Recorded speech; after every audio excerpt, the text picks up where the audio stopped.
નમસ્કાર મારા વાલા વિદ્યાર્થીઓ, આજે આપણે ધોરણ 9ના સંસ્કૃતનું ચોથું ગદ્ય ભણીશું, જેનું શીર્ષક છે વલ્લભી વિદ્યાસ્થાનમ. એટલે વલ્લભી વિદ્યાસ્થાનક, બરાબર. વિદ્યાસ્થાનક એટલે કે યુનિવર્સિટી, કોલેજ, બરાબર. હવે જુઓ, તમારું જે આ પાઠ છે ને, એ વલ્લભી નામનું જે વિદ્યાસ્થાનક આપણે પ્રાચીન સમયમાં જે હતું એના વિશેની તમામ માહિતી આપતું આ પાઠ છે, બરાબર. ભારતમાં, આપણા આ દેશમાં પહેલાંથી જ શિક્ષણનો પાયો મજબૂત છે, બરાબર. પ્રાચીન સમયમાં ભારત દેશમાં વિદ્યાનો બહોળો પ્રચાર હતો. ભારતમાં અનેક મહાનગરોમાં વિશાળ વિદ્યાસ્થાનકો હતા. અત્યારે જેવી રીતે જુદી જુદી કોલેજો અને યુનિવર્સિટીઓ છે, તેવી રીતે પહેલાંના સમયમાં, બહુ ટાઈમ પહેલાં, 100-200 વર્ષ પહેલાંની વાત કરું છું, તેમાં પણ બરાબર વિદ્યાસ્થાનકો હતા, ભણતર ચાલુ હતું. તેમાં દેશ વિદેશમાંથી વિદ્યાર્થીઓ આવીને વિદ્યા અધ્યયન કરતા. આવું જ એક વિદ્યાસ્થાનક ગુજરાત પ્રદેશમાં પણ હતું. આ પાઠમાં તે વિદ્યાસ્થાનકનો પરિચય કરાવ્યો છે. આ વિદ્યાલયોની પઠન પાઠન વ્યવસ્થા, કેવા વિષયો ભણાવવામાં આવતા હતા, તેની રહેઠાણની વ્યવસ્થા, કઈ રીતે ડિગ્રી આપવામાં આવતી હતી, તે તમામ માહિતી આ પાઠમાં આપેલી છે. હવે આ પાઠમાં વલ્લભી નામનો વિદ્યાસ્થાનક જે ગુજરાતમાં હતો, બરાબર, એ વલ્લભીમાં કેવી પઠન પાઠન વ્યવસ્થા હતી, વિષયો કેવા હતા, એનો બધાને ખ્યાલ આવે એવી રીતે આ પાઠ તૈયાર કરવામાં આવેલો છે. હવે જુઓ, આપણે એક એક લીટી પાઠની ભણીશું, ગુજરાતી પણ સાથે કરીશું અને થોડું થોડું સમજતા જઈશું. ટેક્સ્ટબુક પાસે રાખજો અને ધ્યાન આપજો. સંપ્રતિ વિવિધા વિશ્વવિદ્યાલયા સુપ્રસિદ્ધા સંતિ. સંપ્રતિ એટલે હાલ, અત્યારે. વિવિધા એટલે કે વિવિધ. વિશ્વવિદ્યાલયા એટલે કે વિશ્વવિદ્યાલયો સુપ્રસિદ્ધા સંતિ, પ્રસિદ્ધ છે. હાલમાં ઘણા વિશ્વવિદ્યાલયો, બરાબર, વિવિધ વિશ્વવિદ્યાલયો પ્રસિદ્ધ છે. આપણે જાણીએ છીએ, તમારી પાસે પણ ઘણી કોલેજોની માહિતી હશે, બરાબર. એવી જ એ અત્યારના સમયની વાત કરે છે કે હાલમાં ઘણા વિશ્વવિદ્યાલયો પ્રસિદ્ધ છે. તેષુ કેચેન એતાદશા સંતિ યત્ર અધ્યયનાર્થ પ્રવેશમઃ પ્રાપ્ય છાત્ર સ્વમ આત્મનમ ધન્ય મન્યતે. શું કહે છે કે તેમાં તેષુ કેચેન એતાદશા, તેમાં કેટલાક એવા છે કે જ્યાં અધ્યયન માટે, સંતિ યત્ર અધ્યયનાર્થ પ્રવેશમ, અધ્યયન માટે પ્રવેશ મેળવીને વિદ્યાર્થી પોતાની જાતને સ્વ આત્માનામ ધન્ય મન્યતે. શું કહે છે કે વિદ્યાર્થી પોતાની જાતને ધન્ય માને છે, બરાબર. તેમાંથી કેટલાક એવા છે કે જ્યાં અધ્યયન માટે પ્રવેશ મેળવીને વિદ્યાર્થીઓ પોતાની જાતને ધન્ય માને છે. एवमेव पुरातकाले अपि अस्माकं भारतदेशे एतादृश बहव विश्वविद्यालय आसीन. એ જ રીતે જૂના જમાનામાં પણ એવ એટલે કે એ જ રીતે પુરાકાલે અપી એટલે કે પુરાતન સમયમાં, પ્રાચીન સમયમાં, બરાબર, જૂના જમાનામાં પણ ભારત દેશમાં એતાદેશ બહવ, આવા ઘણા જ વિશ્વવિદ્યાલયા આસન એટલે હતા, ભૂતકાળનું રૂપ છે, બરાબર. આસન એટલે હતા. ભારત દેશમાં આવા ઘણા વિશ્વવિદ્યાલયો હતા. જેવી રીતે અત્યારે આપણે નથી કહેતા કે આ કોલેજમાં એડમિશન મળી જાય ને તો બહુ સારું, આ કોલેજ બહુ હાઈફાઈ છે અને અહીંયાનો અભ્યાસ બહુ સારું છે, અને અમુક કોલેજોની એવી છાપ પડી જાય છે. એવી જ રીતે ભારતમાં પ્રાચીન સમયમાં પણ એવા વિશ્વવિદ્યાલયો હતા કે જ્યાં એડમિશન મળી જાય ને એટલે વિદ્યાર્થીઓ પોતાની જાતને ધન્ય માનતા. આજના સમયમાં પણ એવું છે ને તે સમયમાં પણ એવું હતું. પછી જો આગળ શું કહે છે કે તત્ર વિદ્યા અધ્યયના દુરાદેશાત સમાગત્ય પ્રવેશ લબ્ધવા છાત્રા સ્વમાત્માનમ ધન્ય મન્યતે સ્મ. શું કહે છે કે ત્યાં વિદ્યા શીખવા માટે દૂર દેશમાંથી આવીને પ્રવેશ મેળવીને વિદ્યાર્થી પોતાને ધન્ય માનતા હતા.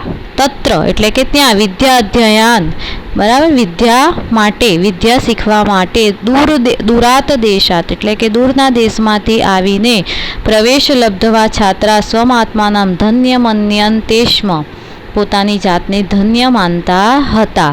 एषु एकतमः वल्भी विश्वविद्यालय, एमांथी एक वल्भी विश्वविद्यालय छे। बराबर, आ बधा विश्वविद्यालयों जे हता एमां एक वल्भी विश्वविद्यालय छे। हवे जो आगळनी जे चर्चा छे ए वल्भी विश्वविद्यालयनी छे। मगध राज्य यथा नालंदा आसीत् तथैव अत्र गुर्जर प्रदेशे वल्भी आसीत्। मगध देश एटले के मगध देशमां मगध राज्यमां जेम यथा नालंदा आसीत्, जेम नालंदा विश्वविद्यालय हतुं, नालंदा हतुं मगध देशमां जेम नालंदा हतुं तेवी ज रीते अत्र गुर्जर प्रदेशे वल्भी आसीत्, तेवी ज रीते गुजरातमां वल्भी हतुं। बराबर, मगध राज्यमां जेवी रीते नालंदा प्रसिद्ध हतुं, आसीत् एटले हतुं। बराबर, भूतकाळનું રૂપ આવી ગયું।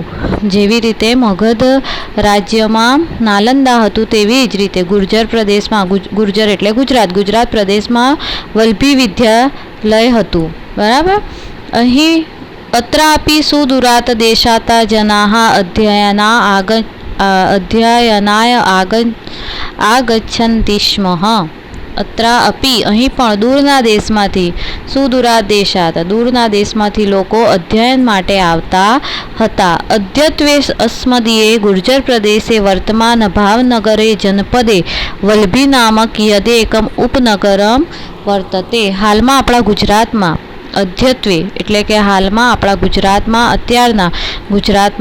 अत्याરના समयमां भावनगर जे छे ते शहेरना वल्भी नामक यदेकम उपनगरम वर्तते। शहर में वल्भी नामनु जे एक परु छे त्याज तत्रैव प्राचीन काले वल्भी विश्वविद्यालय आसीत्। त्याज प्राचीन समय में वल्भी विश्वविद्यालय हतुं। अत्यारे आपणे जे भावनगर छे ते भावनगर में एक परु एटले गामडुं छे जेनुं नाम वल्भी छे, ए त्याज भूतकाळ में प्राचीन समय में वल्भी विश्वविद्यालय हतुं। हवे जो आगळ वस्तु तस्तु इदम उपनगरम, खरेखर तो आ परु इदम उपनगरम, वस्तु तस्तु खरेखर तो, वस्तु तस्तु एटले के खरेखर तो। बराबर, एनी संधि छूटी पाड़े केवी रीते वंचाय के वस्तुतः वत्ता तु, खरेखर तो। उपनगरम प्राचीन कालदेव अध्यापनस्य केन्द्रम आसीत्। खरेखर तो आ परु प्राचीन समयथी ज अध्यापनનું केन्द्र हतुं। अत्यारे जे वल्भी छे भावनगरनी पासे हालमां छे। बराबर, ए वल्भी पहेलाथी ज अध्यापनનું केन्द्र हतुं। पूर्वमत्र अष्टादश विद्यायाः पठनं पाठनं च भवति स्म। अगाऊ अहीं पूर्वमत्र एटले अगाऊ अहीं अष्टादश एटले 18 विद्या एटले विद्याओनुं पठन पाठनं च भवन्ति स्म, पठन पाठन थता हता। एतासु विद्यासु चत्वारो वेदा, आ विद्याओमां चत्वारो वेदाः 4 वेदो, 60 चत्वार एटले 4 वेदो, 60 वेदांगानि, 6 वेदांगो, पुराणम न्याय, पुराणो न्याय, मीमांसा, स्मृति, आयुर्वेद, धनुर्वेद, गंधर्ववेद, अथर्ववेद, 4 उपवेदा च समाविष्टा सन्ति। जो 4 वेदो, 6 वेदांगो, पुराण, न्यायशास्त्र, मीमांसा शास्त्र, बराबर, दर्शन, स्मृति ग्रंथो, आयुर्वेद, धनुर्वेद, गंधर्ववेद, अथर्ववेद, 4 वेदो, उपवेदो, 4 वेदोनो समावेश थाय छे। बराबर, अहींया जे पठन पाठन थती हती तेमां 18 विद्याओ हती अने 18 विद्याओमां 4 वेदो, एक तो 4 वेदो कया कया छे? ऋग्वेद, यजुर्वेद, सामवेद अने अथर्ववेद। बराबर, पछी 4 उपवेदो, 4 उपवेदो कया कया छे? तो 4 उपवेदोमां 4 उपवेदोमां आयुर्वेद, धनुर्वेद, गंधर्ववेद अने स्थापत्यवेद, आ 4 उपवेदोनो पण समावेश थाय छे। त्यारबाद आयुर्वेद शीखववामां आवतुं धनुर्वेद, गंधर्ववेद, अथर्ववेद ए 4 उपवेदो छे अने ऋग्वेद, यजुर्वेद, सामवेद अने अथर्ववेद ए 4 वेदो छे। पछी 6 वेदांगो शीखववामां आवता, न्यायशास्त्र, मीमांसा शास्त्र, आ बधुं ज आ विद्यास्थानमां विश्वविद्यालयमां शीखववामां आवतुं। પછી આગળ જુઓ, તતઃ બૌદ્ધ દર્શનસ્ય જૈન દર્શનસ્ય ચ ઇદમ કેન્દ્રમ સંજાતમ. શું કહે છે કે પછી બૌદ્ધ તત્વજ્ઞાનનું તેમજ જૈન તત્વ દર્શનનું આ કેન્દ્ર થયું. બરાબર. પહેલાં વેદો બધા શીખવવામાં આવતા હતા, પછી જ્યારે આપણો અભ્યાસક્રમ બદલાય છે ને તેમ અહીંયા પણ અભ્યાસક્રમ બદલાયું, અને અભ્યાસક્રમ બદલાવતા પછી વેદોને છોડીને અહીંયા શું શીખવવામાં આવતું હતું? બૌદ્ધ તત્વજ્ઞાન તેમજ જૈન તત્વજ્ઞાન. બૌદ્ધ ધર્મ તેમજ જૈન ધર્મ જે છે બરાબર, એનું તત્વદર્શન શીખવવામાં આવતું, એનું કેન્દ્ર આસિત બની ગયું. પછી આગળ શું થયું કે ખ્રિસ્તસ્ય ચતુર્થ્યા શતાબ્દ્યા ઋગ્વેદસ્ય ભાષ્યકાર સ્કંદ સ્વામી સંજાતઃ. શું કહે છે કે ઈસવીસનની 4થી સદીમાં ઋગ્વેદના ભાષ્યકાર સ્કંદ સ્વામી થયા. જો હવે પાછા બૌદ્ધ દર્શન અને જૈન દર્શન પત્યું એટલે પાછા ઋગ્વેદના ભાષ્યકાર સ્કંદ સ્વામી થયા. એ અહીં જ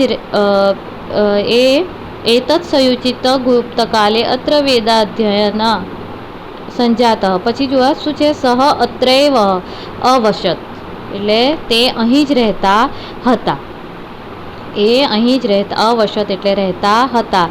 એતત્ સૂચયતિ યત ગુપ્તકાલે અત્ર વેદાધ્યયનમ અપી પ્રચલતિ સ્મ. એ સૂચવે છે કે ગુપ્ત વંશના સમયમાં અહીં વેદાધ્યયન પણ ચાલતું હતું. બરાબર. એતત્ સૂચયતિ એ સૂચવે છે કે ગુપ્ત વંશના સમયમાં અહીં વેદાધ્યયન પણ ચાલતું હતું. જેમ જેમ સમય બદલાતો હતો તેમ અહીંયા વિવિધ વિદ્યાઓ શીખવવામાં આવતી હતી. પરંતુ જ્યારે ગુપ્ત વંશ ચાલતો હતો ત્યારે ઋગ્વેદના ભાષ્યકાર સ્કંદ સ્વામી થયા, અને એ અહીં વલ્લભી વિદ્યાસ્થાનમાં આવીને રોકાઈ ગયા, અને બરાબર એમણે તેમના સમયમાં વેદાધ્યયન પણ કરાવવા માંડ્યું. હવે જુઓ આગળ, ખ્રિસ્તસ્ય ચતુર્થ્યાः શતાબ્દમેવ સુપ્રસિદ્ધ બૌદ્ધ આચાર્ય સ્થિરમતી ગુણમતી જૈન આચાર્ય શ્રી મલ્લવ આદિ સૂરી ચ અત્રેવ વિદ્યા વ્યાસંગમ કુર્વન્તિ સ્મ. ઈસવીસનની 4થી સદીમાં સુપ્રસિદ્ધ બે બૌદ્ધાચાર્યો, ખ્રિસ્તસ્ય ચતુર્થ્યા એટલે કે ઈસવીસનની 4થી સદીમાં, ચતુર્થયા એટલે 4થી સદીમાં જ સુપ્રસિદ્ધ બૌદ્ધ આચાર્યો, સુપ્રસિદ્ધ બે બૌદ્ધ આચાર્યો કયા કયા? સ્થિરમતી અને ગુણમતી. જૈન આચાર્ય શ્રી મલ્લવાદી સૂરી અહીં જ વિદ્યા અભ્યાસ કરતા હતા. બરાબર. કોણ કોણ વિદ્યા અભ્યાસ કરતો હતો ઈસવીસનની 4થી સદીમાં? તો બે બૌદ્ધ આચાર્યો, સ્થિરમતી અને ગુણમતી. બૌદ્ધ આચાર્યનું નામ યાદ રાખજો, સ્થિરમતી અને ગુણમતી. અને એક જૈન આચાર્ય હતા જેમનું નામ છે શ્રી મલ્લવાદી સૂરી, એ પણ અહીં જ વિદ્યા અભ્યાસ કરતા હતા. હવે કુર્વંતી વિદ્યા વ્યાસંગમ કુર્વંતી સ્મ, એઓ પણ અહીંયા જ અભ્યાસ કરતા હતા. હવે પાછળના પેજ પર જોઈએ કે પાછળના પેજ પર જુઓ, એતત્ સૂચયતિ યદત્ર જૈન બૌદ્ધ દર્શનાનમપી અધ્યયન પ્રચલિતમ.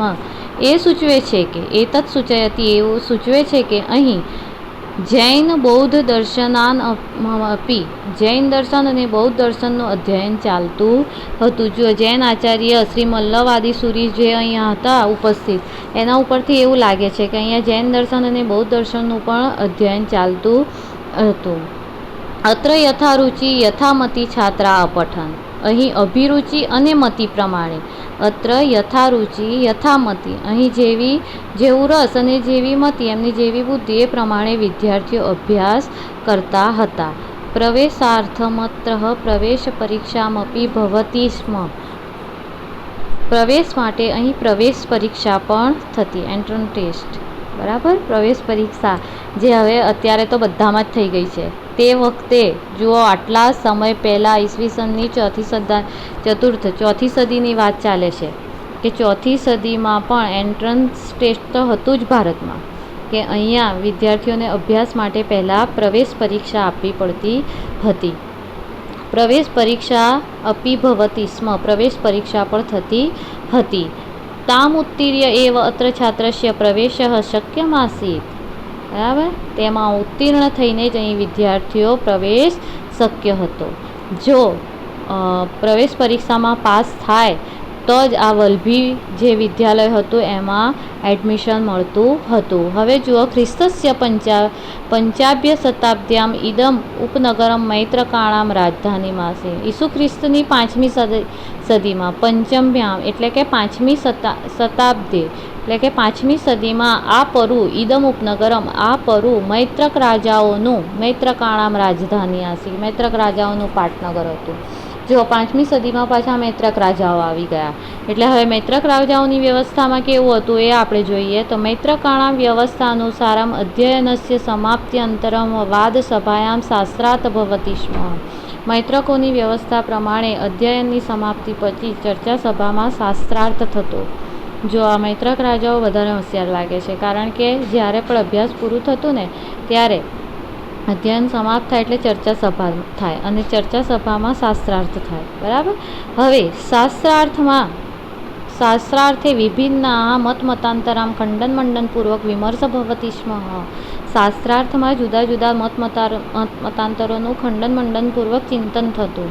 જે પણ ઉત્તીર્ણ થઈ ગયું હોય, જેમણે ડિગ્રી મેળવી લીધી હોય, એમની ચર્ચા સભા થતી અને એ ચર્ચા સભામાં પોતપોતાના મતાંતરો મૂકવાની પૂરી છૂટ હતી. આ રાજાઓના સમયમાં વધારે વલ્લભી વિદ્યાસ્થાનકનું વધારે પડતું આગળ પડતું તરક્કી થતી ગઈ.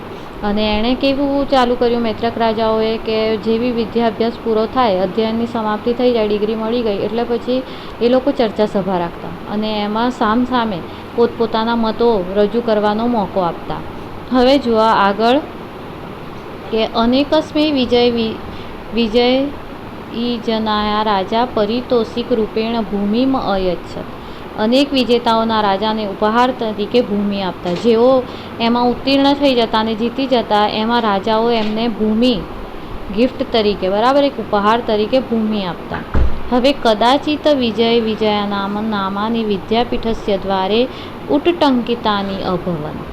ક્યારેક વિજયી વ્યક્તિઓના નામ વિદ્યાપીઠના દ્વાર ઉપર કોતરવામાં આવતા. અત્યારે અમુક કોલેજોમાં આપણે જોઈએ છીએ, સ્કૂલોમાં પણ જોઈએ છીએ, બરાબર, કે જે 10મા 12માની પરીક્ષામાં સારા ટકે પાસ થાય છે એમના નામ બોર્ડ ઉપર લખાય છે. બરાબર ને, હંમેશા માટે લખાય છે એવું પણ હોય છે અમુક સ્કૂલોમાં, કોલેજોમાં. એટલે અહીંયા પણ એવું હતું કે જે વ્યક્તિઓ વિજયી થઈ જાય, જે વ્યક્તિઓ જીતી જાય, તેમના વિદ્યાપીઠના દ્વાર ઉપર નામ કોતરવામાં આવતા. ખ્રિસ્તાસ્ય પૂર્વે પ્રાપઃ 5 શતાબ્દમ ભગવત મહાવીરસ્ય જન્મ અભવત. ઈસુ ખ્રિસ્તે પૂર્વે ઘણું કરીને 5મા સૈકામાં ભગવાન મહાવીર જન્મ અભવત. મહાવીરનો જન્મ થયો. હવે જુઓ, પાછળના 5મા સૈકામાં ભગવાન મહાવીરનો જન્મ થયો. તસ્મિન કાલે ભગવતા મહાવીરેણ ચ ઉપદેશ પ્રદત્ત સ આગમ નામના પ્રસિદ્ધ વર્તતે. તે સમયે ભગવાન મહાવીરે જે ઉપદેશ આપ્યો તે આગમ નામના પ્રસિદ્ધ વર્તતે. તે આગમ નામે જાણીતો છે. જો કદાચ પ્રશ્ન પૂછાય કે ભગવાન મહાવીરે આપેલો ઉપદેશ કયા નામે પ્રસિદ્ધ છે, તો તમારે યાદ રાખવાનું છે કે તે આગમ નામે પ્રસિદ્ધ છે. બરાબર. અયમ આગમ વર્ષ 500 યાવત મૌખિક પરંપરાયા સુરક્ષિત આસીત. આ આગમ 500 વર્ષ 500 એટલે 500 વર્ષ સુધી મૌખિક પરંપરામાં સુરક્ષિત હતો. જે ઉપદેશ ભગવાન મહાવીરે આપ્યો એ ઉપદેશ મૌખિક એટલે લોકોના મુખો ઉપર પરંપરામાં એ સુરક્ષિત હતો. બરાબર. એવમ ઇહ શ્રૂયતે યત ખ્રિસ્તસ્ય તૃતીયામ શતાબ્દીએ નાગાર્જુન નામના પ્રસિદ્ધસ્ય વિદુષો અધ્યક્ષતાયામ એકાહ જૈન સાધુનામ સમિતિ મિલિતા. ઈસુ ખ્રિસ્તના 3જા સૈકામાં, બરાબર, 3જા સૈકામાં નાગાર્જુન નામના પ્રસિદ્ધ વિદ્વાનની અધ્યક્ષતામાં જૈન સાધુઓની એક સભા મળી. નાગાર્જુન નામના જે મહાન વિદ્વાન હતા તેમની અધ્યક્ષતામાં જૈન સાધુઓની એક સભા મળી. જૈન સાધુનામ સમિતિ મિલિતા. જૈન સાધુઓની એક સભા મળી હતી. અસ્યામ આગમ ગ્રંથામ લેખનસ્ય પ્રસ્તાવો અભવત. એ સભામાં આગમ ગ્રંથોના લેખન કરવું એવો પ્રસ્તાવ આવ્યો. હવે જો ભગવાન મહાવીરે જે ઉપદેશ આપ્યો હતો આગમ નામે, એનું ત્રીજા સૈકામાં નાગાર્જુન નામના જે મહાન વિદ્વાન હતા, બરાબર, એમાં જૈન સાધુઓની એક સભા ભેગી કરીને એમણે કહ્યું કે આ જે આગમ ગ્રંથો છે તેનું લેખન કરવું, એનો પ્રસ્તાવ મૂકવામાં આવ્યો. પછી શું થયું કે અત્ર લેખન બધા વાણી વલ્ભી વાચના નામના પ્રસિદ્ધ જાતા. અહીં લખાણથી બદ્ધ થયેલી વાણી વલ્ભી વાચના નામે વિખ્યાત થઈ.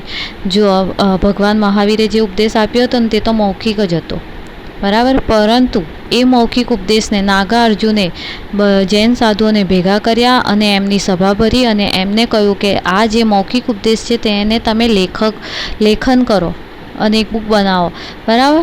હવે એ જે લખાણ લખ્યું તેને વલ્ભી વાચના નામ આપ્યું અને એ વલ્ભી વાચના નામે વિખ્યાત થઈ. હવે ખ્રિસ્તસ્ય 9મી શતાબ્દીએ વલ્ભીનગરસ્ય વિનાશ અભવન. ખ્રિસ્તની 9મી સદીમાં વલ્ભીનગરનો ખ્રિસ્તની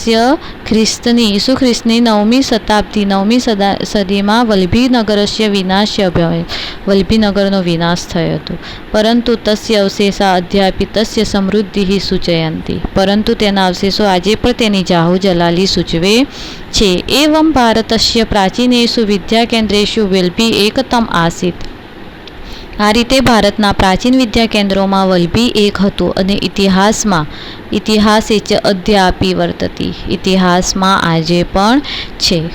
જો વલ્ભી વિદ્યાસ્થાન હતું તેનો નાશ ક્યારે થયો? ઈસુ ખ્રિસ્તની 9મી શતાબ્દીમાં. પરંતુ તેના અવશેષો આજે પણ છે અને એ અવશેષોને જોતાં લાગે છે કે ખરેખર તે ટાઈમે કેટલી જાહો જલાલી હશે. એના અવશેષો આજે પણ એ જાહો જલાલી સૂચવે છે. ખરેખર ભારતના પ્રાચીન વિદ્યા કેન્દ્રોમાં વલ્ભી એક હતું અને તે ઇતિહાસમાં આજે પણ છે. જો તમારા આખા પાઠમાં વલ્ભી વિદ્યા જે સ્થાનક છે, બરાબર, તેની ચર્ચા થઈ છે અને એ કેવું હતું, ત્યાં કેવું અધ્યયન ચાલતું હતું, કયા આચાર્યો આવ્યા, બરાબર, એ બધું તમારે યાદ રાખવાનું છે. ક્વેશ્ચન આન્સર હું હોમવર્કમાં હું તમને આપીશ. નેક્સ્ટ વિડીયોમાં તમને હોમવર્ક આપવામાં આવશે. અસ્તુ.